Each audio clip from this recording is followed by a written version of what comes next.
mungkin orang paling lama jabatannya di penyelenggara pemilu ini kayaknya. Kalau saya kan 3 periode, ini 4 periode di situ. KPU 2 periode, Bawaslu 2 periode di Bengkulu. Legend. Maskernya boleh dibuka kalau merasa aman, Bos. Ya, siap. Baik, Bapak sekalian, kita akan dengarkan paparan dari Mas Parsadaan Harahap. Bang, 10 menit, silakan. Assalamualaikum warahmatullahi wabarakatuh. Yang saya hormati Ketua, Wakil Ketua, Sekretaris, dan Bapak Ibu anggota tim sel seleksi KPU Bawaslu Republik Indonesia. Selamat siang dan salam sejahtera untuk kita. Terima kasih atas waktu dan kesempatan yang diberikan kepada saya untuk menyampaikan pengantar dalam rangka diskusi terkait dengan seleksi ini. Saya langsung saja untuk menyingkat waktu.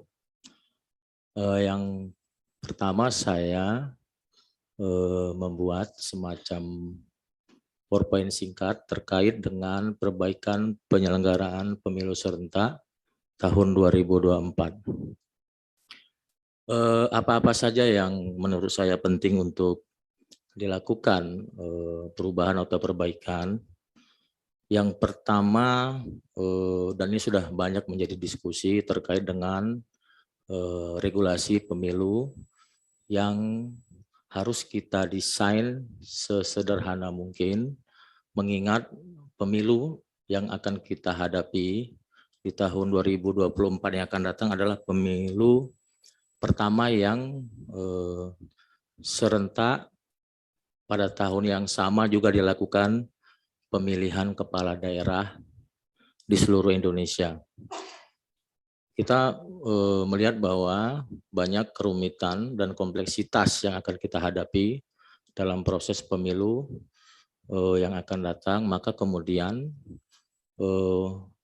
harus ada upaya dari kita, terutama teman-teman penyelenggara, untuk melakukan penyederhanaan terkait dengan regulasi yang akan dibuat untuk kepentingan pemilu yang akan datang. Nah, terkait dengan ini tentunya kita melihat, mempelajari pengalaman-pengalaman penyelenggaraan pemilu yang dilakukan oleh teman-teman penyelenggara, khusus KPU pada pemilu-pemilu sebelumnya. Tentunya yang terdekat adalah pemilu di tahun 2019, dan juga pilkada di tahun 2020. Selanjutnya, hal lain menurut saya adalah meminimalkan kebiasaan revisi yang terlalu sering, yang ini berdampak kepada pemahaman teman-teman penyelenggara dan juga keterbatasan karena mepetnya waktu, sehingga agak sulit secara teknis nanti dilakukan, diimplementasikan oleh teman-teman penyelenggara yang ada. Bapak Ibu tim sel yang saya hormati, yang kedua menurut saya adalah menjadi sebuah kewajiban melakukan penguatan secara kelembagaan terhadap KPU. Ada beberapa hal yang menurut saya harus kita perhatikan ya, secara serius. Pertama adalah memperkuat fungsi rapat pleno. Saya melihat berdasarkan pengalaman yang saya pernah hadapi, kadang-kadang teman-teman penyelenggara ini tidak memahami bahwa rapat pleno ini adalah institusi tertinggi dalam pengambilan keputusan di lembaga KPU. Kalau saya dulu di Bawaslu.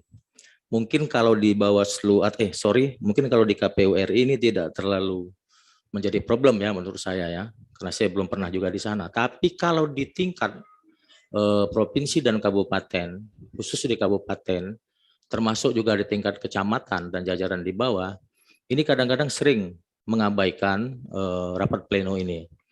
Padahal ini menjadi satu dasar untuk teman-teman melakukan kerja-kerja penyelenggaraan, menjadi satu pedoman dan menjadi satu keputusan yang harus dipahami dan dipedomani secara bersama. Nah, dalam konteks ini tentunya akan ada upaya-upaya yang dilakukan terkait dengan monitoring, kemudian supervisi, maupun nanti terkait dengan pengendalian. Yang selanjutnya terkait dengan pengoptimalisasian arsip digital. Kenapa ini penting? Karena saya melihat pemilu ini kan sudah sejak tahun 2024 yang saya ikuti ya. 2024 sampai hari ini menurut saya ini masih belum diselesaikan secara konkret. Padahal kepentingan arsip digital ini menjadi satu keharusan di samping menjadi salah satu kewenangan dari KPU di Undang-Undang 7, juga ini menjadi hal yang akan memudahkan KPU terkait dengan pendataan dan kemungkinan data yang ada itu akan dipakai untuk kepentingan yang lebih besar, misalkan untuk kepentingan penelitian, kepentingan pengembangan ilmu pengetahuan terkait dengan kepemiluan. Kemudian selanjutnya saya melihat koordinasi yang intensif antara komisioner dan sekretariat. Tentunya kalau di RI ini adalah kesekjenan. Nah, saya melihat secara kelembagaan teman-teman komisioner dan teman-teman kesekretariatan ini adalah dua unsur yang dipaksa kawin dalam satu lembaga. Maka kemudian karena dia tidak ada pacaran, tidak ada saling mengenal sebelumnya, ketika harus melaksanakan kegiatan-kegiatan yang mana dalam konteks ini adalah teman-teman sekretariat menjadi faktor penting yang memfasilitasi semua kebijakan atau program yang diputuskan oleh komisioner. Saya melihat sampai hari ini masih terjadi kalau ada istilah Tom and Jerry di tataran antara KPU Bawaslu, saya juga masih melihat terutama di Bengkulu misalkan kondisi seperti ini, ada ketidaksolidan, ada ketidakpahaman bahwa sesungguhnya kesekjenan ini, sekretariat adalah unsur yang sangat penting untuk mensupport semua kebijakan. Malah di Undang-Undang 7 itu dimungkinkan jika komisioner tidak bisa melaksanakan kegiatan, itu dilaksanakan oleh kesekjenan dan jajaran. Jika memang ada persoalan, tapi dengan kriteria tertentu. Kemudian optimalisasi supervisi dan monitoring. Nah, saya melihat ini juga harus dirapikan. Karena apa? Karena orientasi teman-teman melakukan supervisi, monitoring, turun ke bawah, itu lebih kepada persoalan menyerap anggaran saja. Ada beberapa seperti itu yang saya lihat. Nah, ini harus dirapikan oleh KPU RI terkait dengan perilaku di jajaran provinsi dan kabupaten. Sehingga ketika turun, itu harus jelas masalahnya apa. Instrumen yang dibawa apa, toolsnya apa, laporannya seperti apa. Sehingga tidak terkesan ini hanya menghabiskan anggaran. Kemudian membangun teamwork yang kuat dan solid. Nah, ini menurut saya harus dilakukan dari jajaran pusat sampai ke bawah dan tentunya tadi terkait dengan teman-teman kesekjenan atau kesekretariatan. Kemudian memperkuat kapasitas penyelenggara di tingkat KPU Provinsi dan KPU Kabupaten Kota dan penyelenggara ad hoc. Ini kenapa harus dilakukan seperti ini? Karena saya katakan tadi harus ada perubahan cara berpikir mengingat kompleksitas dan kerumitan di pelaksanaan pemilu dan pilkada serentak tahun 2024. Tentunya harus ditanamkan materi-materi yang berbasis kepentingan yang memang akan dilakukan terkait dengan skill teman-teman ke depan. Kemudian melakukan knowledge sharing antar sama komisioner. Ini penting untuk membangun satu silaturahmi yang efektif karena kita memahami dengan regulasi bahwa kita bekerja sepenuh waktu, ini memang kadang-kadang susah ketemu secara fisik, maka harus dibuat satu rumusan untuk itu, termasuk juga KPU di kabupaten, kota, dan provinsi. Membuat desain dan pengaturan jadwal rekrutmen, saya kira ini akan menjadi agenda penting karena menyangkut SDM dan tentunya kita memahami hari ini masa kerja teman-teman di tingkat KPU, provinsi, dan kabupaten itu tidak seragam. Kemudian rekrutmen ASN organik atau PPPK sesuai dengan kebutuhan organisasi. Ini saya kira juga menjadi agenda penting, walaupun yang saya ketahui di tahun 2021 ini tidak ada penerimaan pegawai organik di KPU RI. Selanjutnya Bapak Ibu sekalian yang saya hormati, terkait dengan tahapan pemilu, pertama adalah terkait dengan tahapan persiapan. Nah, saya melihat yang harus diperhatikan adalah aspek teknis harus diatur dalam PKPU dan pedoman teknis lainnya. Ini saya kira kita sepakat bahwa tidak ada bicara perubahan undang-undang karena ini sudah final, tidak ada perubahan undang-undang. Kemudian sinkronisasi antara perencanaan strategis dan perencanaan operasional. Ini agar aturan atau regulasi yang dibuat di bawah, baik itu PKPU maupun Juknis, ini bisa diterapkan, ya, diterapkan secara baik dan benar oleh teman-teman kita di jajaran sampai yang ke paling bawah. 2 menit lagi ya, Bos. Kemudian ya siap. Kemudian anggaran disesuaikan dengan kebutuhan operasional secara detail, mengingat memang masih ada miss ya antara anggaran yang dicadangkan yang sudah dirancang dengan kebutuhan di tingkat bawah. Kemudian dibentuknya forum khusus antar lembaga terkait penyusunan anggaran guna sinkronisasi. Ini sebenarnya lebih fokusnya ke pilkada, tapi nanti mungkin kalau diberi kesempatan akan saya jelaskan. Pengaturan jadwal seleksi penyelenggara pemilu, kemudian inovasi strategi sosialisasi. Ini tentunya bagaimana kita merubah agar sosialisasi ini bisa lebih mengena terkait dengan beberapa isu yang akan muncul terkait pada pelaksanaan pemilu dan pilkada serentak tahun 2024. Perlunya quality control terkait logistik. Saya fokus ke logistik karena dari 7 tahapan pemilu itu puncaknya adalah pemungutan dan penghitungan suara dan kata kuncinya adalah logistik.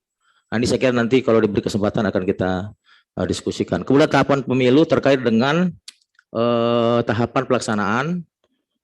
Kemudian ada tahapan pemilu terkait dengan tahapan akhir.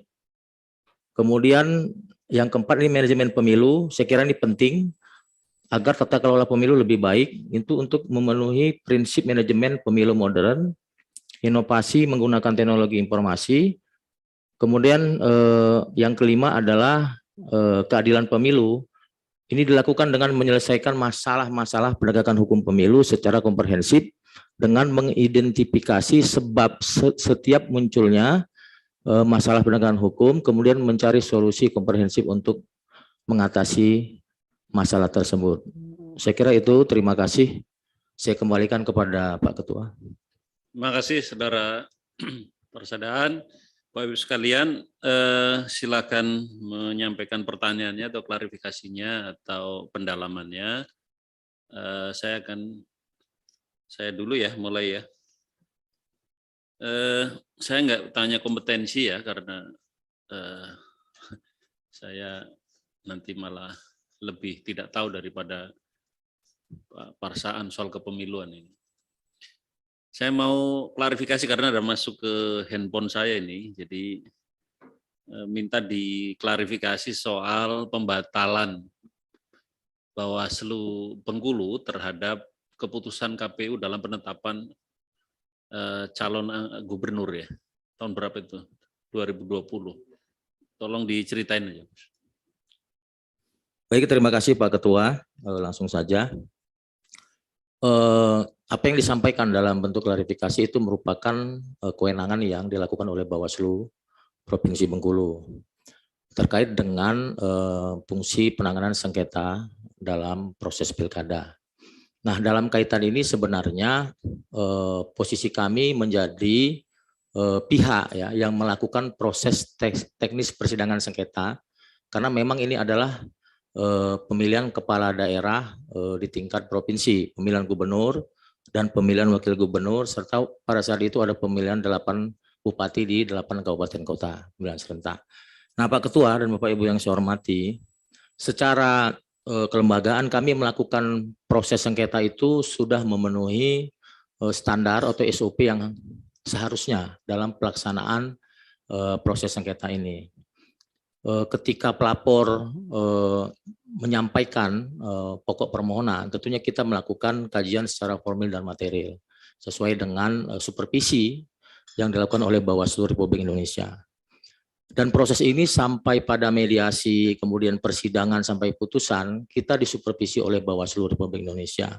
Dan dalam konteks ini, kenapa seperti itu? Karena memang penanggung jawab akhir proses pilkada itu adalah Bawaslu Republik Indonesia.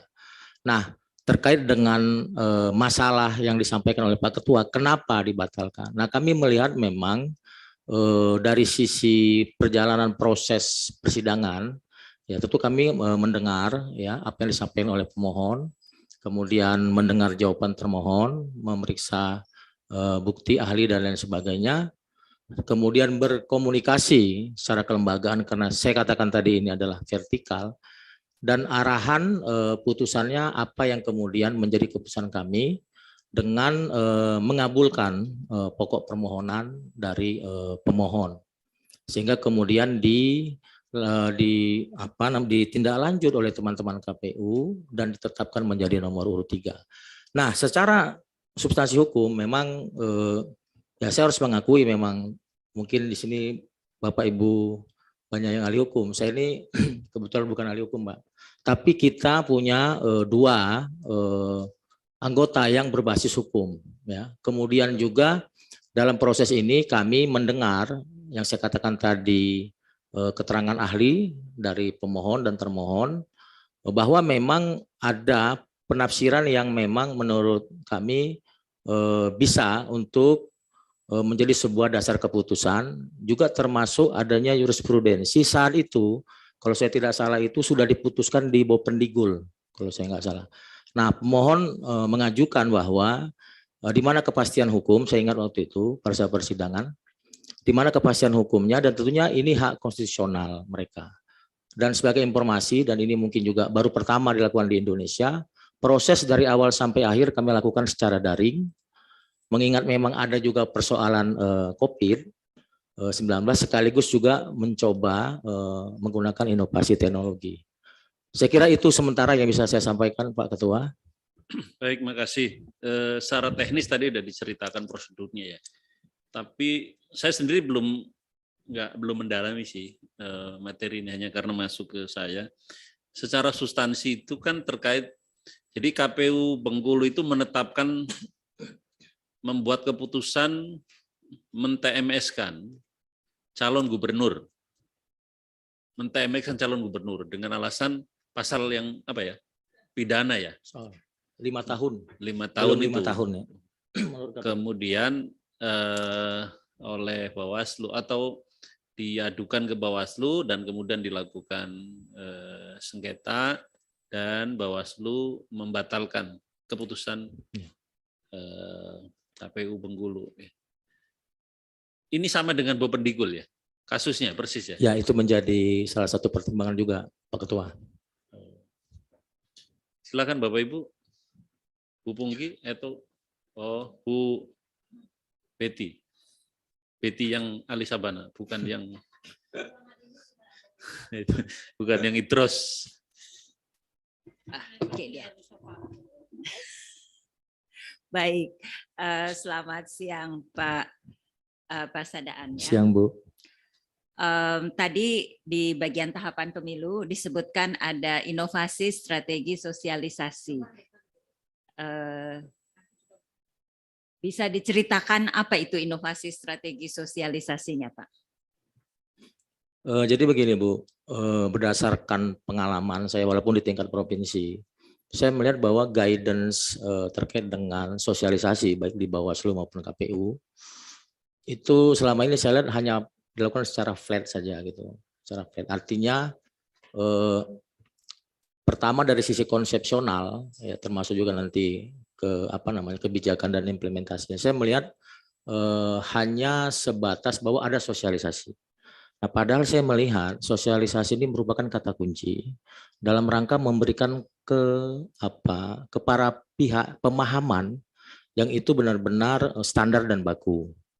Nah, dalam konteks ini saya melihat perlu ada inovasi terkait dengan sosialisasi ini. Saya melihat cakupannya menurut saya bukan hanya soal materi, ya, soal konten, tapi juga cakupannya menurut saya sangat terbatas. Ini mohon maaf Bu, mungkin nanti bisa dicek di KPU berapa anggaran sosialisasi misalnya. Nah, seharusnya kita harus lebih men-TSM-kan kalau istilahnya, lebih memasifkan proses ini dengan melibatkan semua stakeholder yang ada. Nah, dalam konteks ini tentunya ada konten, ada strategi di tingkat lapangan. Nah, saya melihat salah satu kendalanya adalah soal anggaran. Nah, saya berpikir jika memungkinkan dan seandainya nanti memang ini kita berandai-andai Bu ya, melalui rapat pleno kan begitu. Saya mengusulkan supaya kita memperluas jaringan terkait dengan ini. Saya melihat misalkan lembaga seperti Badan Narkotika Nasional misalkan, atau lembaga-lembaga tertentu itu luar biasa masifnya terkait dengan sosialisasi untuk anti drugs misalnya. Itu sampai melibatkan hampir banyak lembaga. Nah, kenapa misalkan kita tidak mencoba bekerjasama dengan lembaga-lembaga yang punya jaringan sampai ke tingkat bawah? Nah, ini mungkin nanti ada identifikasi Bu. Sederhana saja misalkan, kenapa tidak nanti misalkan kita lakukan pendekatan di level pemerintah daerah misalkan dengan regulasi yang sudah dibuat oleh KPU RI untuk kemudian semua dinas misalkan terlibat aktif dalam proses sosialisasi ini. Karena kan tidak ada masalah karena kontennya netral. Nah, beberapa isu nanti bisa kita petakan. Nah, kenapa tidak kita, jika memungkinkan Bu ya, mohon maaf, secara kelembagaan dan secara aturan, kita bisa misalkan menggunakan dana-dana CSR yang ada di perusahaan-perusahaan, baik yang sifatnya perusahaan negara maupun swasta, yang peduli terhadap proses-proses ini. Nah, saya berharap bahwa inovasi terkait dengan sosialisasi ini bisa menjadi sebuah kebijakan di KPU Republik Indonesia. Walaupun saya mengatakan mohon maaf, ini kontennya memang saya belum secara detail, tapi menurut saya ini perlu lebih diperluas dan itu sangat memungkinkan menurut saya karena ini tujuannya satu untuk kepentingan bangsa dan negara dan sukses pemilu dan pilkada serentak tahun 2024. Sementara itu dulu Bu. Saya kebayang perusahaan tuh kalau CSR-nya dipakai untuk sosialisasi begini agak merinding-merinding karena dekat-dekat dengan politik gitu kan. Sementara kita benar-benar menjaga jarak ya, supaya ya khawatir kepleset aja sehingga terkesan mendukung salah satu. Baik, berikutnya adalah tadi perlunya quality control terkait logistik ya. Apa tuh persisnya? Jadi begini Bu, mohon maaf, saya melihat semua proses yang kita lakukan dari sejak tahap perencanaan program, pembentukan badan ad hoc terus sampai pencalonan verifikasi, pemutusan data pemilih, sampai kemudian kampanye. Saya melihat puncaknya adalah hari H. Jadi pemilu ini dipersiapkan untuk hari H sebenarnya. Nah, walaupun memang ada beberapa tahapan-tahapan yang menyertai itu. Nah, saya melihat persoalan logistik ini masih menjadi persoalan di tingkat lapangan. Tentunya saya pernah di KPU dan juga pernah di Bawaslu, sampai hari ini masih di Bawaslu maksudnya, melakukan pengawasan. Nah, saya melihat ada beberapa kesulitan di teman-teman. Pertama soal regulasi. Memang harus kita akui regulasi ini memang sering datang terlambat, Bu. Sehingga teman-teman untuk menindaklanjuti, misalkan terkait dengan pengadaan, karena ada beberapa yang pengadaan itu tidak diambil pusat, masih diambil oleh daerah. Itu memang memberikan pengaruh. Nah, kemudian jujur saja dalam konteks pengadaan logistik ini kan teman-teman yang melakukan proses ini kan harus berkomunikasi dengan para pihak juga di level mereka. Nah, agar bagaimana kualitas logistiknya, kemudian jumlah logistiknya, kemudian nanti tepat sasaran logistiknya, dan hal-hal lain yang itu penting untuk diperhatikan bisa tercapai. Nah, ada beberapa persoalan yang menurut saya masih ada. Pertama terkait dengan distribusi logistik. Nah, masih ditemukan di tingkat bawah itu, ternyata distribusi logistik itu jika diadakan di Jakarta khususnya, itu masih ditemukan di Bengkulu, Bu, ini mohon maaf, itu ada anggaran yang belum tercover. Misalkan begini, ekspedisi hanya mengantarkan, tapi terkait dengan proses pembongkaran logistik, itu Satker tidak mempunyai anggaran. Nah, apakah itu bisa dilakukan proses pembongkaran? Bisa, tapi kan kemudian berisiko secara hukum, karena harus ada kreativitas, yang ini harus kita jaga, jangan sampai KPU, pasca pilkada misalkan, itu mengalami masalah hukum. Nah, kemudian juga di sisi regulasi itu ada agak berbeda soal jumlah formulir ya jika dikaitkan dengan PKPU pungut hitung. Jadi PKPU logistik dengan PKPU pungut hitung. Sehingga teman-teman menjadi jujur saja bingung walaupun sudah ada PKPU. Kemudian juga mohon maaf Bu, pemilu ini sudah menuju yang 2020 ini sudah hampir 20 tahun ya Bu ya, kurang lebih. Sampai hari ini persoalan gudang logistik saja itu masih jadi problem di KPU. Ya ada beberapa yang sudah memiliki, tapi menurut saya karena logistik ini perlu penyimpanan dan pasca digunakan dia juga harus disimpan kembali sebagai bagian dari bukti otentik. Ini jujur saja Bu, kalau nanti dicek ke bawah banyak sekali teman-teman ini yang belum punya gudang yang representatif. Menjaga misalkan agar gudang itu tidak kena air misalkan, atau kemudian dirusak, dibakar, dicuri. Karena kita memahami ini kan proses politik ya Bu ya, Ini saja menurut saya masih belum. Ada yang punya tapi nyewa misalnya. Nah, kenapa ini sebenarnya Jadi tidak tuntas? usulannya gimana? Ya usulnya maksud saya harus ada Bu, gudang yang representatif yang dimiliki oleh KPU. Jadi menjadi satu kesatuan. Kalau dia punya kantor, dia harus punya gudang. Sehingga ini menjadi satu barang penting. Saya katakan tadi, hari H itu orang tidak ada berpikir yang lain selain bagaimana logistik ini clear. Karena nanti semua itu akan berjalan lancar jika semua logistik yang banyak itemnya itu tersedia di tingkat TPS gitu. Kira-kira begitu Bu gambarannya. Baik, tadi selain harus punya gudang gitu ya, ada nggak terobosan dari segi atau ide terobosan soal logistik ini? Ya kalau terkait dengan logistik ini, saya masih melihat harus ada kepastian Bu. Kepastian bahwa logistik ini benar-benar tadi saya katakan tepat waktu, tepat kualitas, tepat jumlah, tepat alamat. Jangan sampai misalkan pada hari H itu logistik belum sampai. Karena di regulasi itu jelas bahwa H-1 itu sudah ada di tingkat TPS. Nah, faktanya tidak seperti itu. Kemudian dari sisi, bisa tambah Bu? Jadi kita tahu masalahnya ya, Pak Persadaan. Dari melihat Pak Persadaan dua periode di KPU, 2 periode di Bawaslu gitu ya, dan melihat masalah ini sudah cukup lama gitu ya. Apa kira-kira idenya melihat dari permasalahan yang ada itu, ide solusinya seperti apa? Ya, saya kira jika memang nanti ya terpilih, ini salah satu agenda penting harus dituntaskan Bu, dengan berbagai macam permasalahan itu, dan harus menjadi agenda bersama gitu terkait dengan logistik ini. Termasuk juga yang paling krusial sebenarnya soal anggaran. Ini mohon maaf Bu, kadang-kadang terkait dengan logistik dan distribusi terutama. Jadi teman-teman terlalu melihat dari kacamata Jakarta Bu. Mungkin kalau di Jakarta dan Pulau Jawa ini mohon maaf Bu, semua akses mudah dijangkau ya, cepat, dan masyarakat juga well educated gitu. Tapi kalau di kabupaten kota dan provinsi, terutama di Bengkulu sendiri itu ada, dalam pemetaan kami ada 660 TPS, 667 TPS sulit dan susah diakses. Itu memang kalau berdasarkan anggaran yang ada, memang agak kerepotan Bu, karena harus menempuh satu kondisi yang secara geografis susah, kemudian juga konturnya juga susah, aksesnya juga susah, dan harus melibatkan banyak pihak, misalkan pihak pengamanan, karena untuk menjaga keamanan logistik. Nah, sementara dalam konteks ini anggarannya itu bisa jadi belum serius disiapkan gitu untuk teman-teman dari kepolisian dan aparat TNI. Jadi hal seperti ini menurut saya penting untuk dijadikan atensi. Baik, Pak Persadaan ya.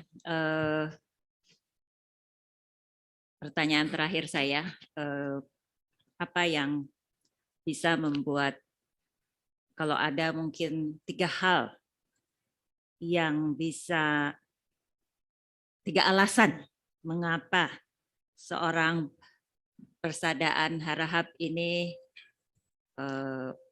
layak menjadi anggota KPU RI, apa itu Pak? 3 alasan.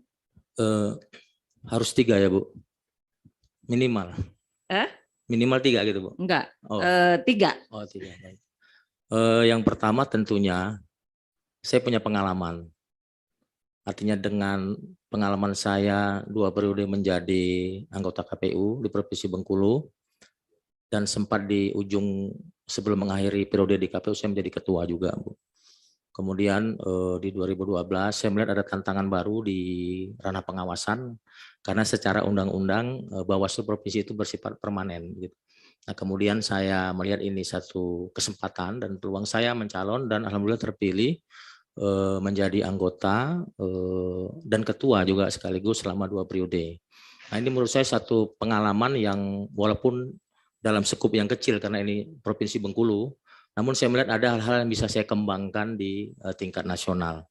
Nah, kemudian yang kedua, tentunya saya meyakini bahwa saya memiliki kemampuan untuk berinteraksi, membangun relasi dengan para pihak. karena secara personal saya sejak dari mahasiswa itu menjadi aktivis. Bahkan ketika menjadi anggota KPU saya masih menjadi ketua KNPI Provinsi Bengkulu dan kemudian menjadi salah satu ketua di KNPI Pusat. Nah, saya melihat ini satu modal yang menurut saya sangat penting untuk bagaimana kita mengelola KPU ini agar bisa menjadi mitra strategis bagi stakeholder. Karena jangan sampai KPU ini sendiri dalam kesunyian pelaksanaan pemilu dan pilkada. Nah, kemudian yang ketiga tentunya sampai hari ini mohon maaf Bu, saya memang pernah diadukan ke DKPP 2 kali, tapi alhamdulillah saya direhabilitasi. Nah, menurut saya ini satu indikator bahwa saya dalam tanda kutip relatif masih layak dipertimbangkan untuk menjadi penyelenggara di tingkat nasional. Mungkin itu Bu, 3 alasan. Baik, terima kasih Pak Sama-sama Bu. Prasadaan. Terima kasih. Oh, gitu. Terima kasih. Mohon silakan Bu Endang ya. Iya. Oke, terima kasih Pak Sekretaris. Assalamualaikum warahmatullahi wabarakatuh. Waalaikumsalam Bu. Ya, Mas Bang Parsadaan, Ya Bu. selamat dulu ya Terima kasih Bu. sebelumnya. Ini Anda dari KPU zaman 08 ya. Iya Bu. Dari 03 Bu. 03 08 kemudian 08 kemudian 12 kemudian 17 ke 22. 17. Dan di level provinsi Bu. Dan Ibu pernah jadi pimpinan saya. Iya. Ya, tapi itu tidak mempengaruhi terhadap nilai. Oh ya Bu ya. Enggak, ini sekedar ini Bu. Sekedar apa pernyataan saja. Iya, iya. Bang Parsadaan, ini tadi Iya, Bu. Anda kan nih ada salah satu hal yang di situ kan ada penguatan kelembagaan KPU ya. Dari apa yang Anda tawarkan tadi ya. Ini menarik ya kan, berarti bagaimana Anda membangun institusi KPU gitu menjadi lebih kuat gitu kan, harapannya begitu. Ada beberapa yang mau dilakukan ya. Ini kan ada memperkuat fungsi rapat pleno gitu. Ini apakah selama ini Anda melihat gitu ya, melihat di KPU RI itu rapat pleno tidak berjalan sehingga semuanya sendiri-sendiri atau seperti apa ya kan? Kemudian yang kedua, ini saya mau mendalami ini aja satu. Kemudian Anda menyampaikan ini kan ada koordinasi intensif ya antara KPU, anggota KPU dengan kesekretariatan. Nah, bagaimana konteks koordinasi intensif itu? Ini kan tidak hanya terjadi di KPU RI sebenarnya, tetapi juga di KPU provinsi dan kabupaten kota yang sering menjadi persoalan ya antara komisioner dengan sekretaris gitu ya. Yang kita tahu sebenarnya kalau ibaratnya kalau komisioner itu kan berganti. Ya kan, kalau sekretaris itu kan memang sekretariat ya maksudnya kan sebagai aparatur sipil yang kemudian mendalami pemilu itu kan dari tahun ke tahun ya penuh dan dia memang sudah ibaratnya sudah profesional memang di situ gitu. Nah, ini gimana kemudian caranya Anda memberikan bimbingan ataupun arahan ataupun supervisi kepada teman-teman di provinsi dan kabupaten kota agar dalam tanda kutip konflik ini tidak senantiasa terjadi. Dan Anda menyampaikan juga di sini adalah ada rekrutmen ya. Ini kan terkait sekretariatan ya. ASN organik ya, ASN organik. Nah, apakah ini juga menjadi bagian dari tugas KPU termasuk tadi yang disampaikan terkait pengadaan barang logistik ya yang tadi ditanyakan kepada ditanyakan oleh Bu Betty itu ya. Jadi saya sekaligus saja makanya dicatat. Nah, yang menarik lagi tadi ketika Anda menyampaikan menggunakan ataupun menghimbau kepada misalnya dalam rangka pendidikan pemilih dengan CSR dari perusahaan. Apakah memang dimungkinkan? Kan Anda bilang bila memungkinkan dalam undang-undang. Tentu Anda sudah membaca undang-undang itu. Dimungkinkan enggak penggunaan dana swasta, dana itu untuk proses pendidikan pemilih yang digunakan oleh KPU gitu loh. Ya, yang digunakan oleh KPU. Kalau mungkin lembaga-lembaga pendidikan mungkin atau mungkin teman-teman masyarakat sipil masih memungkinkan dengan kerjasama itu. Tetapi apakah memang dimungkinkan bahwa CSR itu bisa digunakan oleh KPU?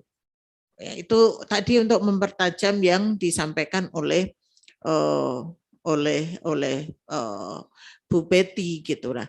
Ini kan kemudian ada juga Anda menyampaikan ada memperkuat kapasitas ya penyelenggara di tingkat KPU provinsi dan KPU kabupaten kota. Nah, ini siapa yang diperkuat kapasitasnya dan bentuknya seperti apa? Apakah bentuknya seperti yang Anda sampaikan itu, supervisi, monitoring, dan justru kemarin dalam diskusi kita tuh berharap bahwa teman-teman KPU RI itu bagaimana kemudian justru tidak banyak menghabiskan anggaran melalui kegiatan-kegiatan yang dinamakan tadi supervisi dan monitoring yang supaya bisa menghemat biaya ataupun dalam konteks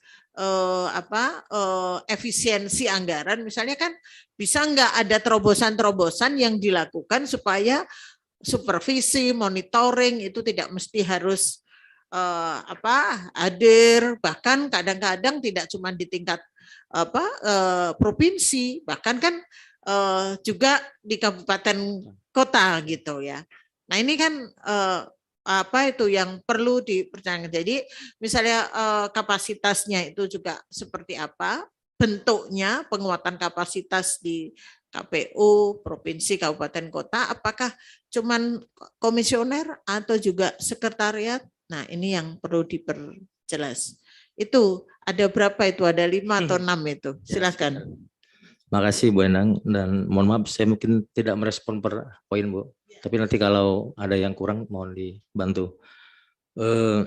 Jadi saya melihat begini Bu, secara kelembagaan ini kan masyarakat menginginkan bahwa KPU ini kan kuat. Gitu.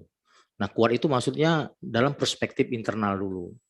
Saya melihat kekuatan dan soliditas di internal itu akan memberikan dampak kepada masyarakat di luar KPU, stakeholder untuk mensupport semua kegiatan-kegiatan KPU. Karena ada muncul rasa trust yang tinggi dari masyarakat terhadap KPU. Bagaimana kemudian kita harus bekerja sama ya secara kelembagaan dengan para pihak. Kalau kemudian di dalam sendiri itu menjadi sebuah persoalan klasik. Nah, ini mohon maaf Bu, jika misalkan yang saya alami soal ini, kalau soliditas tidak terbangun, itu di luar orang tertawa Bu melihat KPU itu. Karena apa? Karena pasti yang tidak suka akan bicara keluar. Nah, jujur saja beberapa proses hukum saya lihat masuknya APH ke lembaga KPU, misalkan pasca pilkada, itu karena tidak solid di dalam. Ini mohon maaf Bu, ada dan kita mengalami secara kelembagaan itu. Nah, jadi maksud saya jangan sampai nanti pasca melaksanakan tugas, dan ini saya bicara tidak hanya RI ya Bu ya, sampai ke level jajaran bawah, terutama yang rawan itu di tingkat provinsi kabupaten. Setelah melaksanakan tugas, pemilu sukses, kemudian proses semua sudah berjalan secara demokratis, namun kemudian ada persoalan hukum. Nah, jadi sangat disayangkan kalau negara ini sudah menginvestasikan banyak kepada penyelenggara itu melalui latihan bintek dan segala macam misalkan, itu kemudian hanya menjadi sasaran penegak hukum karena memang tidak bisa penggunaan uang itu kan harus dipertanggungjawabkan serupiah pun. Nah, saya melihat ini akan berdampak ke sana begitu, terutama misalkan di proses pilkada. Nah, kemudian yang kedua, dalam beberapa saya memediasi beberapa konflik ya, karena saya kebetulan di Kordip SDM dan organisasi. Itu banyak soal-soal psikologis yang tidak tuntas. Misalkan begini, sekretaris melihat ini komisioner siapa katanya, baru datang masih muda, dulu nggak tahu juga misalkan apa backgroundnya, tiba-tiba sekarang ngatur-ngatur kita. Kita ini sudah 4A misalkan sebagai ASN, muncul semacam itu Bu. Sampai kemudian ketika saya panggil secara tertutup, dia mengatakan, dan itu saya tersenyum sebenarnya. Mohon maaf Pak Ketua, itu komisioner, anaknya masih kecil. Saya sudah SMA anak saya. Saya bingung kan, apa hubungannya profesionalitas kerja kita dengan anak kita yang sudah besar. Nah, tapi memang tidak bisa Bu, masih berlanjut, masih akhirnya memang diganti sekretarisnya, karena memang dia tidak bisa lagi bekerja sama. Nah menurut saya ini penting, jangan sampai ini menodai proses-proses di 2024 gitu loh. Ada hal-hal yang secara kelembagaan tidak clear. Nah, makanya saya berharap ada satu formula yang itu bisa kita terapkan sampai ke level bawah dan menjadi sebuah contoh.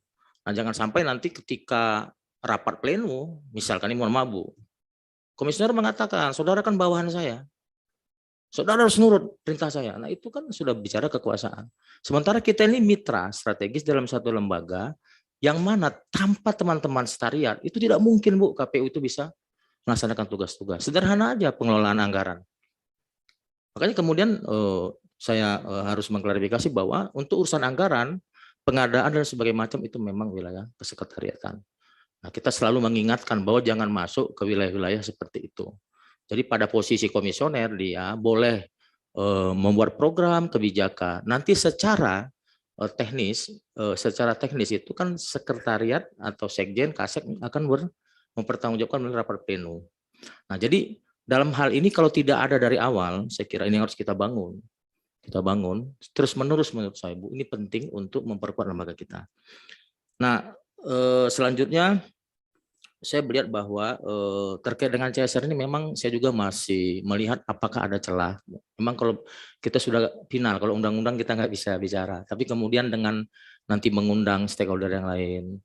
Jadi kalau teman-teman NGO ini saya lihat Bu, luar biasa kaya ya, konsep-konsep sosialisasi di mereka. Cuman mungkin begitu mau diterapkan kita terbentur ke soal anggaran. Nah saya melihat apakah mungkin ada sinergi itu. Kalau misalkan kita lihat lembaga-lembaga yang menggunakan itu juga kan lembaga-lembaga negara juga. Nah, apakah demi kepentingan bangsa dan negara ini untuk menaikkan kelas pemilu serentak di 2024 dan pilkada, kita bisa juga merangkul. Tapi tentunya memang ini harus clear Bu. Secara konsepsional harus clear, harus diplenukan dan tentunya tidak ada celah-celah secara hukum. Saya mohon maaf memang kalau secara detail saya belum bisa. Saya juga baru bersifat ide saja begitu yang saya renung-renungkan gitu. Hal seperti itu. Nah kemudian terkait dengan peningkatan kapasitas, saya melihat kalau bicara kapasitas KPU itu tidak terpisah antara komisioner, pimpinan dan staf sekretariat, jajaran kesekjenan sekretariat. Misalkan kayak kita di Bawaslu, ketika kita bicara Badan Pengawas Pemilu, itu yang menjadi pengawas pemilu itu bukan komisioner saja, sekretariat itu juga menjadi pengawas pemilu. Dan dalam tataran tertentu, mereka juga bisa dikode etikan. Artinya mereka adalah penyelenggara. Nah ketika kita definisikan seperti itu, maka kalau bicara peningkatan SDM harus menyeluruh. Artinya sekretariat juga harus dikasih penguatan kapasitas, apalagi komisioner sampai ke tingkat jajaran. Nah memang lagi-lagi problemnya adalah soal anggaran. Dan kita memahami bahwa hari ini kondisi anggaran memang dengan adanya COVID dan lainnya memang tidak seideal yang kita harapkan. Tapi menurut saya peningkatan kapasitas itu wajib dan harus dilakukan secara terus-menerus dan tidak sebatas misalkan tadi saya katakan monitoring atau evaluasi saja melalui supervisi misalnya. Tapi harus dilakukan program-program yang tematik yang itu melihat secara substantif apa persoalan-persoalan di tingkat jajaran kita yang harus kita selalu tingkatkan kapasitasnya. Nah, maka dalam kaitan ini kita nggak bisa menghindar melakukan bintek, melakukan rakornis misalkan, atau rakor, walaupun itu secara teknis mungkin bisa di hibrid ya, atau dibuat combine misalkan, lihat urgensinya, mungkin bisa melalui daring ya, tidak mesti harus tatap muka, karena itu jujur saja cost-nya luar biasa dan juga ada prokes kan gitu Bu. Nah, namun kalau misalkan kita juga harus melalui daring, kita harus memastikan apakah semua perangkat untuk kepentingan itu ada di tingkat provinsi dan kabupaten kota. Tapi saya lihat karena ini sudah bukan hal baru, saya kira walaupun saya belum melihat secara langsung di provinsi lain, kalau di Bengkulu sudah cukup lengkap instrumen untuk melakukan rapat-rapat daring dan koordinasi melalui daring. Sementara itu Bu Endang. Oke, pertanyaan berikutnya itu ini, Mas Parsadaan, kalau saya minta Anda untuk menilai Ya Bu. ya integritas saudara, ya integritas saudara dengan nilai 0 sampai 100 itu berapa nilainya dan mengapa Anda menilai sebesar itu? Ya. Jadi terkait integritas, ini sesuatu yang harus terinternalisasi di dalam diri setiap penyelenggara pemilu. Karena integritas inilah modal awal munculnya trust di publik.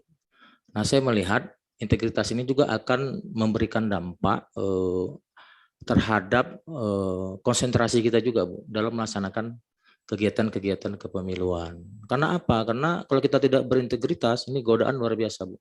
Jadi seharusnya kita kacamata kuda lurus ke depan, ini bisa kiri kanan, dan ini secara personal melelahkan. Apalagi kita sudah masuk dalam sistem komunikasi yang mengganggu integritas. Nah, saya ini nilai Bu ya. Ya, Bu. Nilai dan jaminan. Ya, siap. Saya tidak berani mengatakan 100% Bu. Karena sebagai manusia saya juga harus terus berusaha meningkatkan integritas saya, terus berusaha menjaga integritas saya, dan tentunya harus menularkan integritas saya kepada teman-teman di lembaga.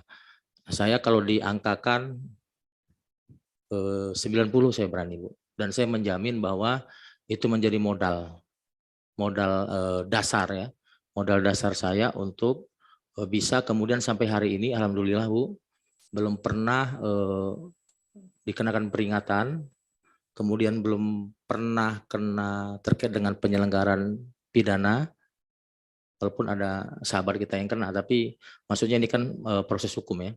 Saya belum pernah, dan sampai hari ini alhamdulillah saya meyakini untuk di Bengkulu, kalau di nasional saya belum bisa karena belum pernah Bu. Jaringan teman-teman dan sebagainya masih sangat aware dengan kita sebagai penyelenggara. Ya, jadi cukup 90 ya.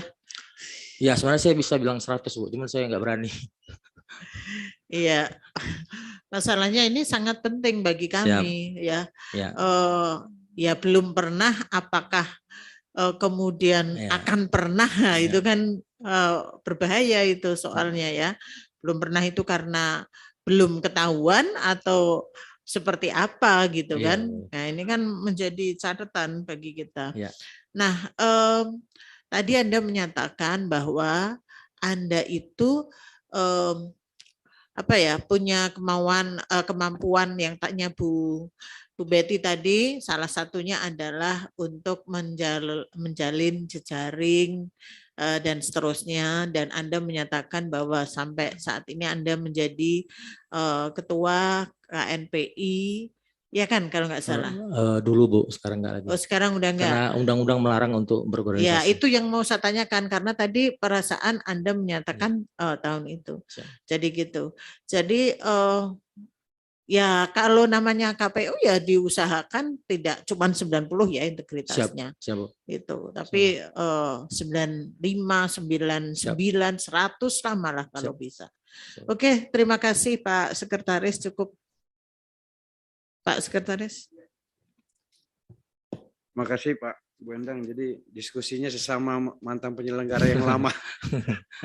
Beliau kan lama di pusat, ini lama di daerah. Jadi satu guru satu ilmu. Dan saya pikir saya banyak mendengar tadi, menyimak dialognya menjadi bagus. Jadi memang risikonya kelihatannya penyelenggara Bu Endang ini ya, semakin lama dia bekerja, potensi bermasalah semakin tinggi memang. Kalau 20 tahun bayangin. Tapi syukur ini masih selamat Pak Saudara sampai sekarang. Alhamdulillah Pak.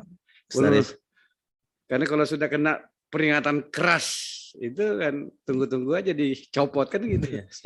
Jadi saya Pak, sebelum saya kasih yang lain, saya juga satu nih Pak Parsadan, mungkin Bapak juga ada di bagian slide-nya, cuma saya tidak tahu di bagian mana. Yang belum saya dengar ini Pak, bagaimana membangun kekompakan, atau bukan kekompakan sih sebenarnya, membangun integrasi sistem 3 lembaga sebenarnya.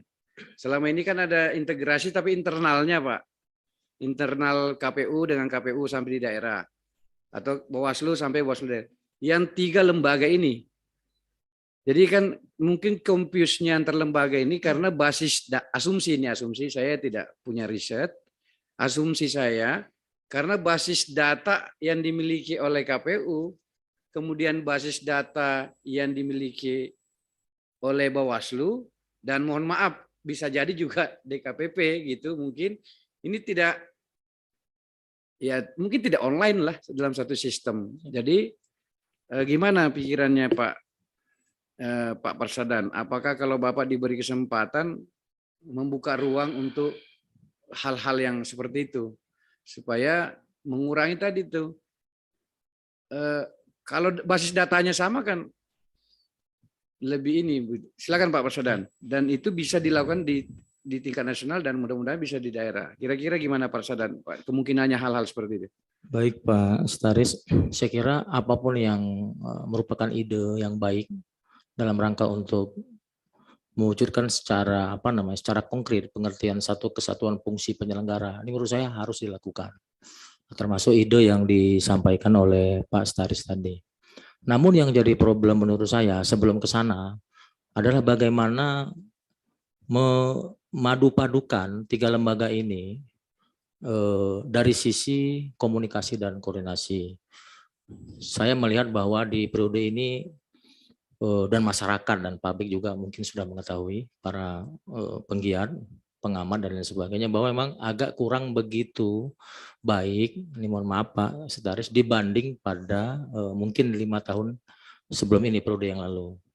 Nah, kita melihat bagaimana kegaduhan itu, termasuk juga walaupun saya tidak melakukan, tapi informasi yang saya dapat, pertemuan tripartit itu misalkan hanya mungkin 1 atau 2 kali begitu Pak dilakukan. Tidak intens, tidak ajak, kemudian tidak simultan begitu. Padahal sebenarnya persoalan-persoalan di level kebijakan di penyelenggara ini sebenarnya sangat efektif kalau itu dilakukan melalui pendekatan-pendekatan yang lebih kekeluargaan. Bukan berarti nanti outputnya membuat persekongkolan, bukan ya Pak ya. Tapi kemudian ketika harus diputus dalam satu forum formal, rapat pleno misalkan, pleno terbuka, baik di KPU maupun di Bawaslu, atau proses-proses terkait dengan penanganan pelanggaran maupun sengketa, ini bisa lebih clear dalam sisi kelembagaannya. Nah, saya melihat ke depan perlu ada upaya untuk, walaupun nanti apakah pola atau bentuknya masih seperti yang pernah dilakukan tripartit itu, tapi menurut saya ini penting Pak. Dan itu harus dilakukan secara kelembagaan dan sepertinya kayak arisan tuh Pak, rutin. Mungkin misalkan bulan ini di KPU, bulan depan di Bawaslu sebagai host, bulan depan di DKPP. Nah, saya kira kalau ini sudah clear di level ini, insya Allah konsep-konsep lain, termasuk misalkan apa yang Pak Staris katakan tadi, bisa kita wujudkan sebagai satu kesatuan data yang terintegrasi. Karena kesatuan data yang terintegrasi ini akan memberikan dampak, pertama masyarakat melihat bahwa lembaga ini bermutu, modern dan bermutu. Kemudian akan ditemukan satu kondisi bahwa lembaga ini benar-benar memiliki informasi atau data yang standar. Serta kemudian tentu dari sisi anggaran, ini kalau bisa diwujudkan, ide Pak Sekretaris ini sangat efisien Pak. Sangat efisien dan masyarakat bisa melihat pada satu posisi itu bisa melihat, mengakses semua. Jadi saya kira sangat baik sekali untuk perbaikan kualitas pelaksanaan pemilu dan pilkada di 2024. Sementara itu Pak. Terima kasih Pak Parsadan. Jadi selain itu Pak Parsadan justru melihat ini ya, ada problem komunikasi. Sebelum ke sana Pak. Ada problem komunikasi yang ini mungkin. Ya kita juga lihat itu. Ya, jadi tidak perlu ada kegaduhan, tidak perlu di ruang publik. Yang bisa menurunkan kepercayaan publik terhadap penyelenggara. Bu Pungki, Pak Airlangga, silakan monggo.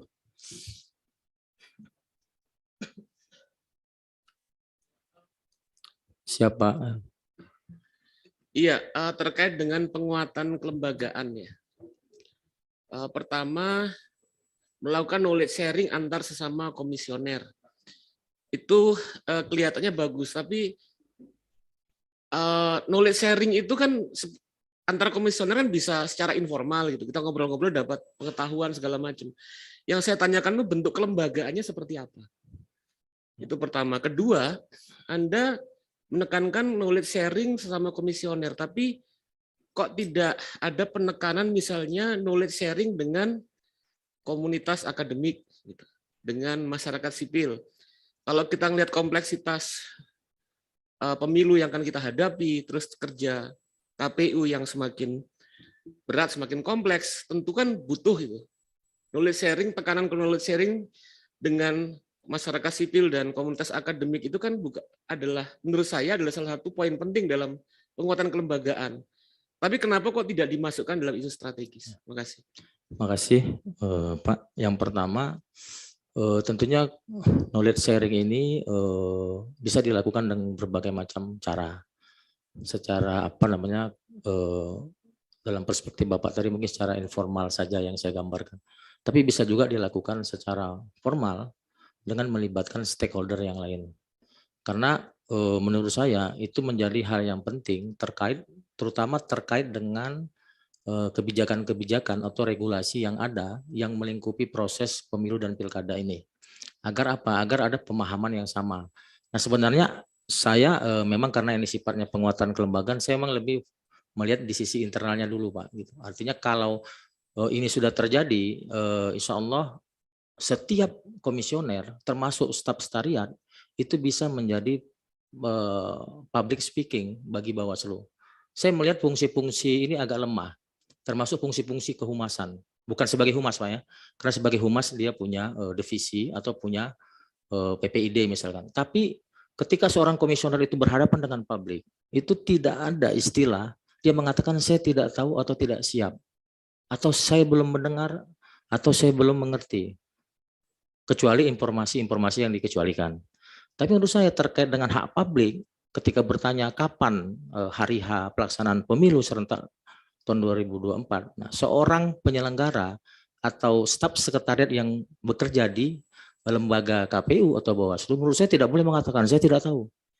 Ini sudah menjadi problem menurut saya, Pak. Nah, menurut saya, Pak, pengertian knowledge sharing itu di sana, menyangkut informasi, menyangkut regulasi, misalkan bedah apa terhadap PKPU-nya, misalkan terhadap juknisnya, kemudian bagaimana strategi penerapannya, implementasinya seperti apa. Jadi supaya ada pemahaman yang standar antara komisioner di setiap divisi itu dengan komisioner yang lain.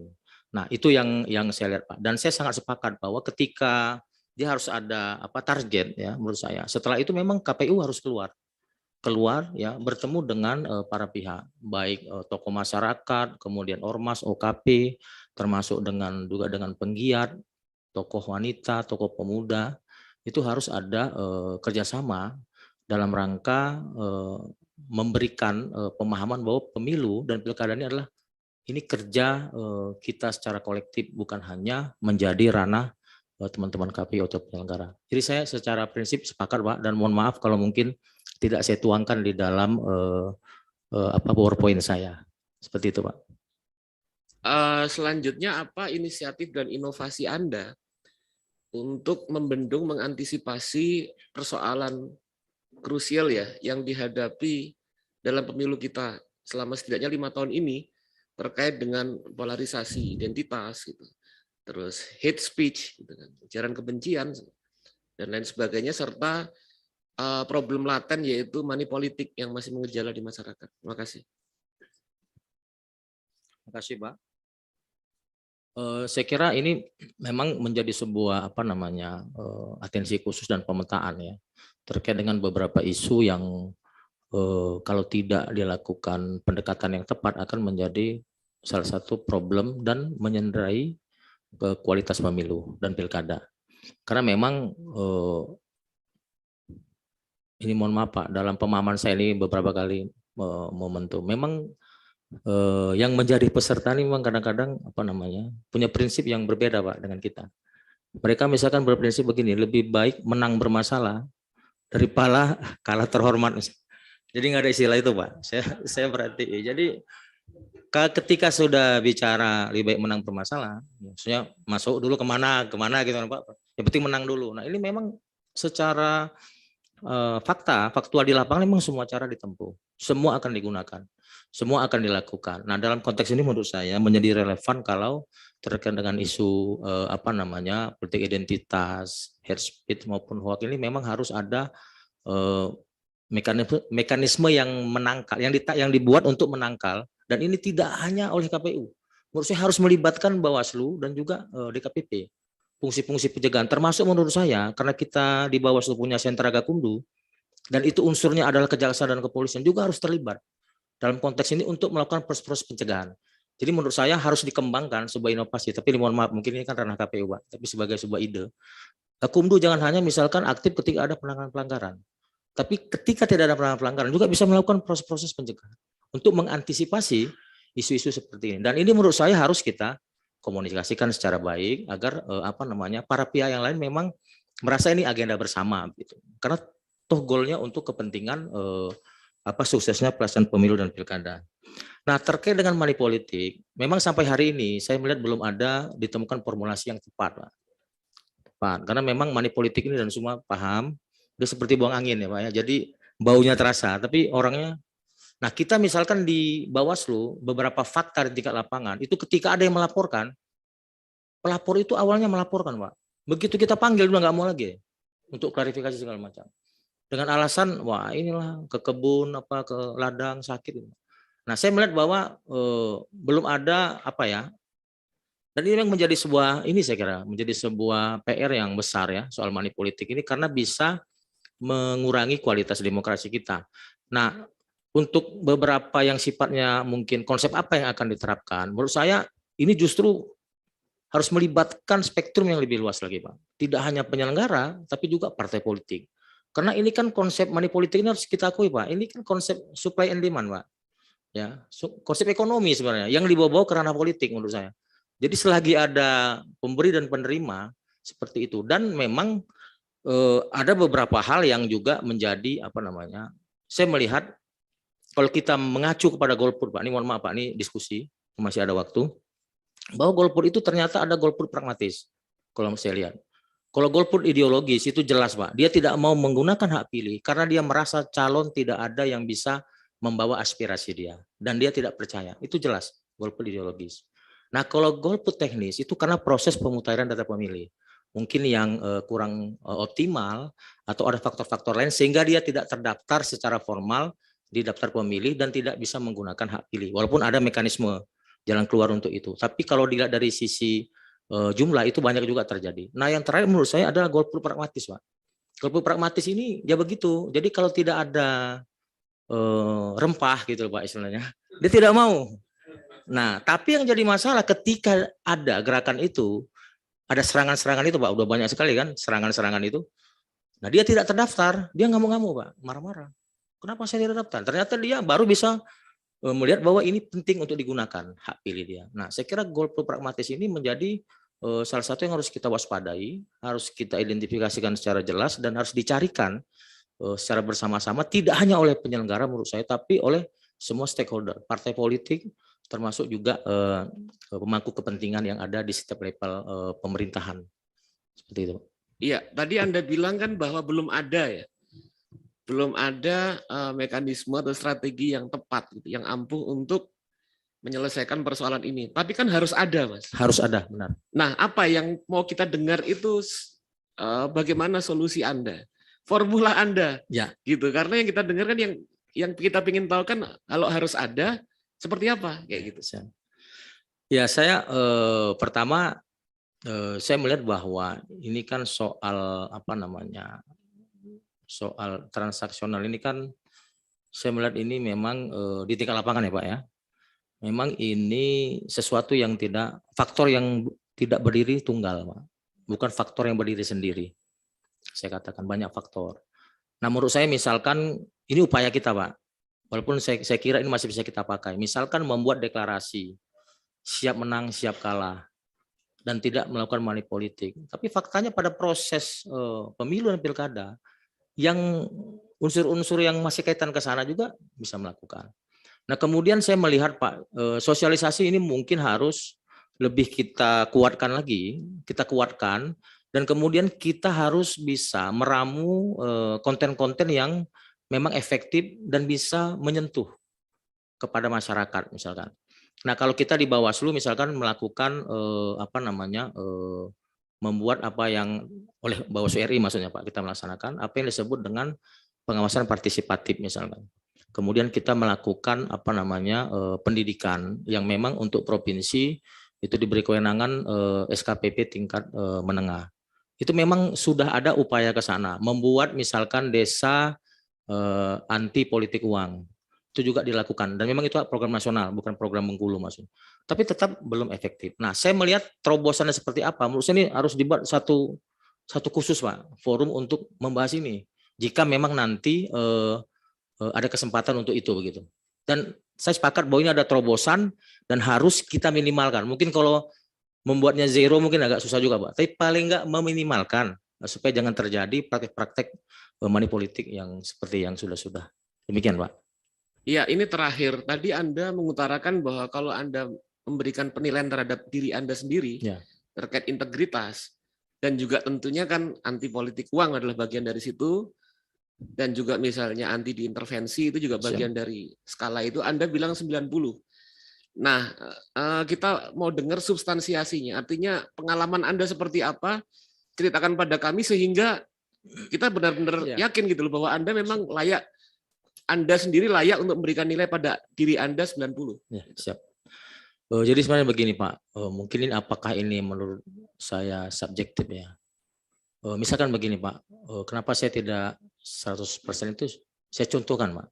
Saya ini kan besar di organisasi, ya, memiliki banyak jaringan. Tapi ini di Bengkulu Pak ya, kalau nasional saya belum ada Pak jaringan di tingkat provinsi. Nah ini kan kadang-kadang teman-teman misalkan ada kegiatan, masih datang.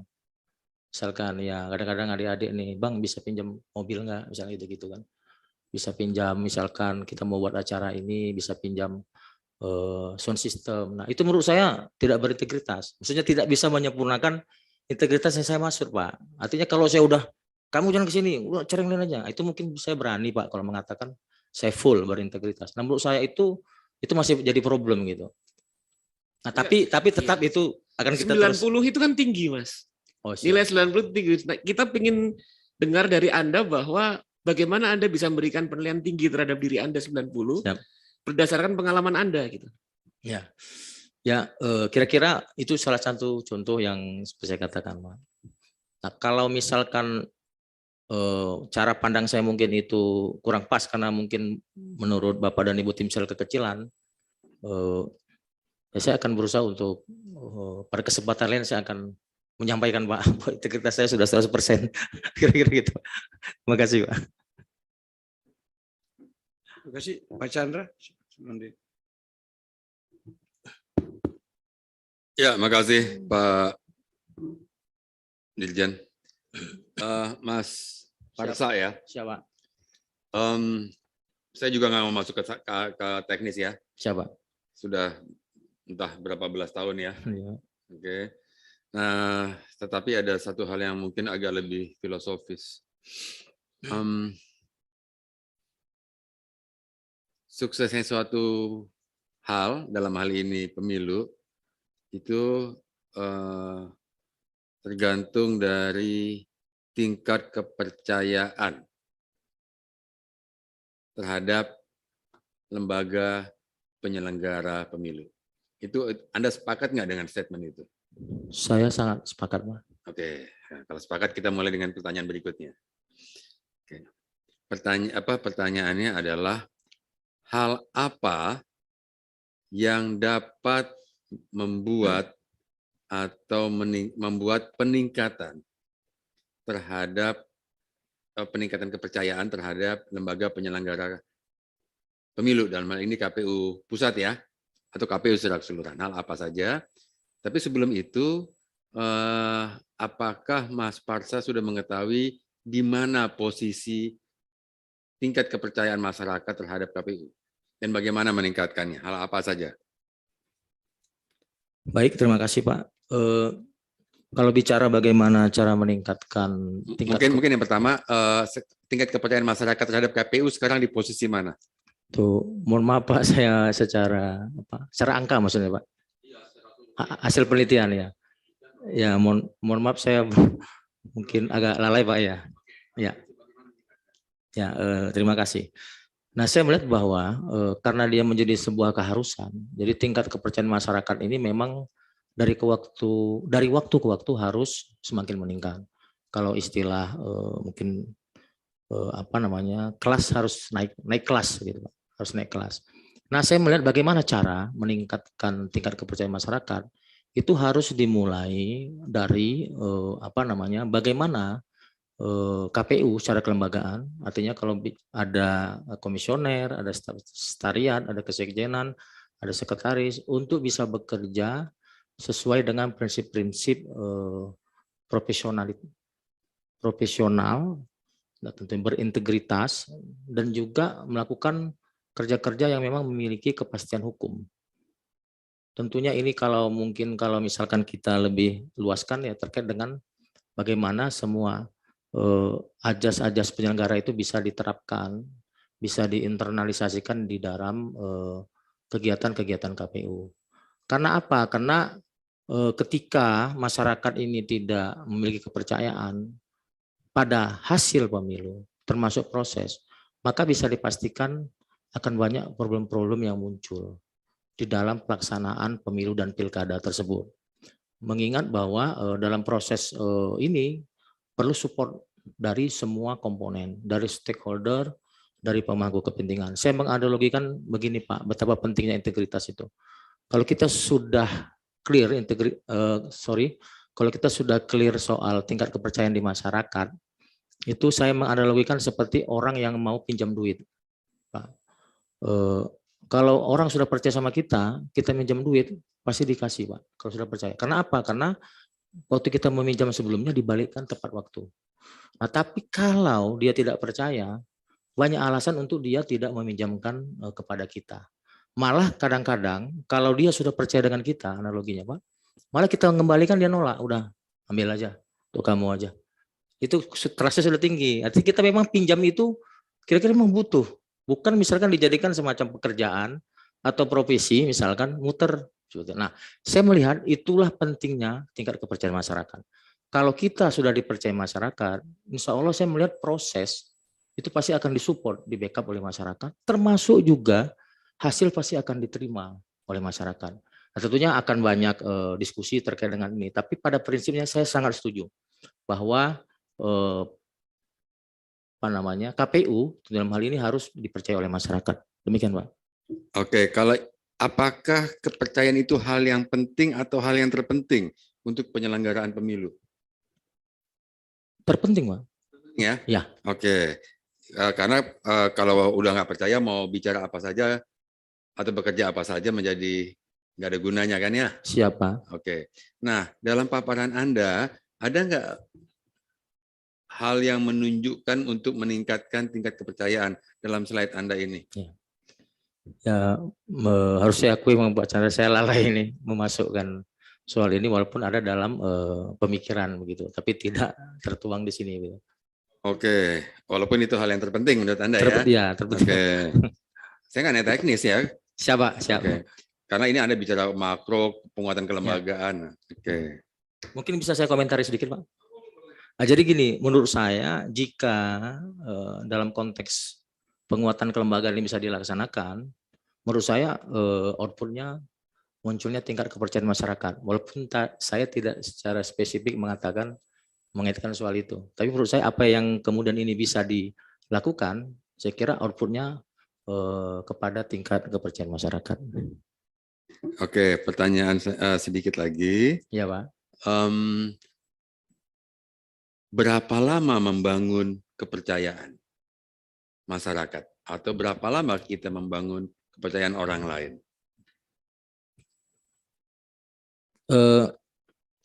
Sebenarnya kalau pertanyaan begitu Pak, saya mengatakan pada kesempatan pertama Pak.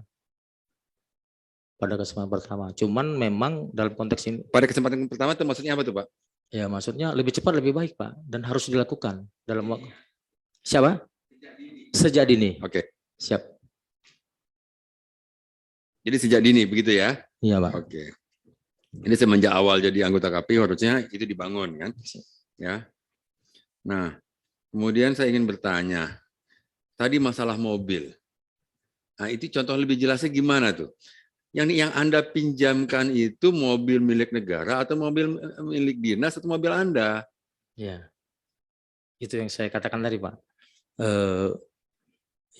Kadang-kadang itu kan memang kita kan berada di kantor, ya, harus saya akui Pak, berada di kantor. Ya kemudian saya katakan tadi, ya mungkin lebih ke adik-adik ya Pak ya, kegiatan. Tapi memang itu tidak sampai lama, biasanya sebentar Pak. Kan ada training misalnya gitu Pak. Itu mobil Anda pribadi atau mobil milik negara? Mobil ini Pak, mobil dinas saya. Hah? Mobil dinas. Mobil dinas. Iya. Buat Anda itu nggak masalah? Justru masalah Pak. Ah, kenapa dipinjamkan? Ya, itu makanya saya katakan secara integritas saya 90% tadi Pak.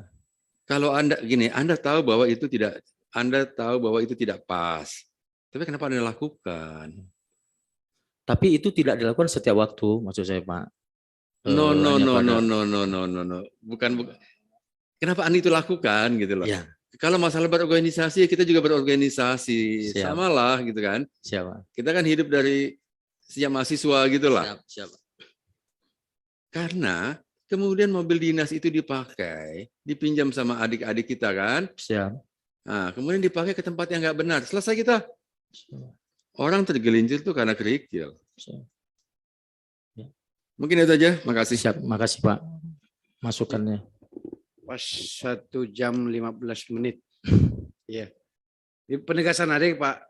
Iya Pak Pak Staris. Sadan. Jadi Anda kan sudah terjadi ya. Anda harus Siap. meneguhkan sikap hal seperti itu tidak dilakukan lagi. Siap. Karena Saya kalau di berkomitmen. daerah mungkin faktor budaya apa yang Ya, katanya saya mungkin. berkomitmen Pak. Tapi kalau di nasional ya sama sekali nggak boleh ada toleransi Siap. hal-hal seperti Siap. itu.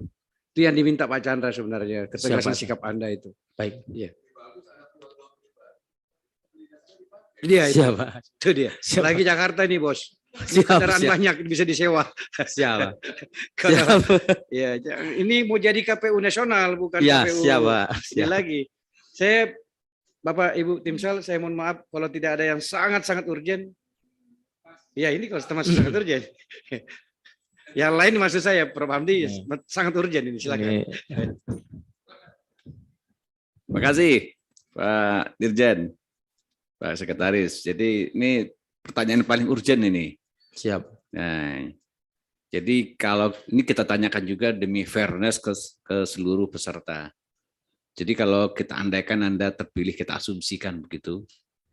Jadi Bapak kan 1 dari 7, masih ada 6 lagi yang pantas gitu ya, kita nominasikan untuk jadi komisioner KPU Pusat. Nah, jadi kalau kami minta Anda untuk menominasikan kira-kira 6 orang lagi siapa ya? Sebut orang ini aja, pertimbangannya nggak usah. Pertimbangan dalam hati sendiri. Ya, saya kira juga saya tidak mesti memberikan pertimbangan atau alasan, karena memang saya berniat untuk menyampaikan Pak. Yang pertama Pak Abhan, karena Pak Abhan. ya karena dia ketua dan memang kordip saya sudah tahu kinerjanya. Kemudian yang kedua Pak Firian kalau di KPU Pak. Saya juga sering berinteraksi dengan beliau. Yang ketiga Pak Agus Melas. Agus Melas. Ya, yang keempat Ibu Dahlia. Dahlia Umar. Yang kelima Ibu, saya memang baru ketemu di proses seleksi, tapi menurut saya beliau cukup punya kapasitas dan bagus cara berpikirnya. Itu Ibu Iva. Iva Kalimantan. Ya, siapa? Ya, Iva Kalimantan ya, Iva. Yang terakhir ini anak muda yang cerdas menurut saya, ya, Pak, dan sangat dibutuhkan kalau memang masuk, ini Pak Idham Holik. Idham Holik. Ya, saya kira udah cukup 6 ya Pak. 6. 7 Pak ini Pak Parsada. Nanti kalau 7 saya nggak dapat Pak. Siap. Makasih Bang. Siap, makasih Pak. Terima kasih Pak Prasadan. Baik. Silakan. Ya, terima kasih Bapak Ibu sekalian. Mohon maaf jika ada kesalahan. Assalamualaikum warahmatullahi wabarakatuh. Terima kasih. Sekretariat bisa undang peserta berikutnya.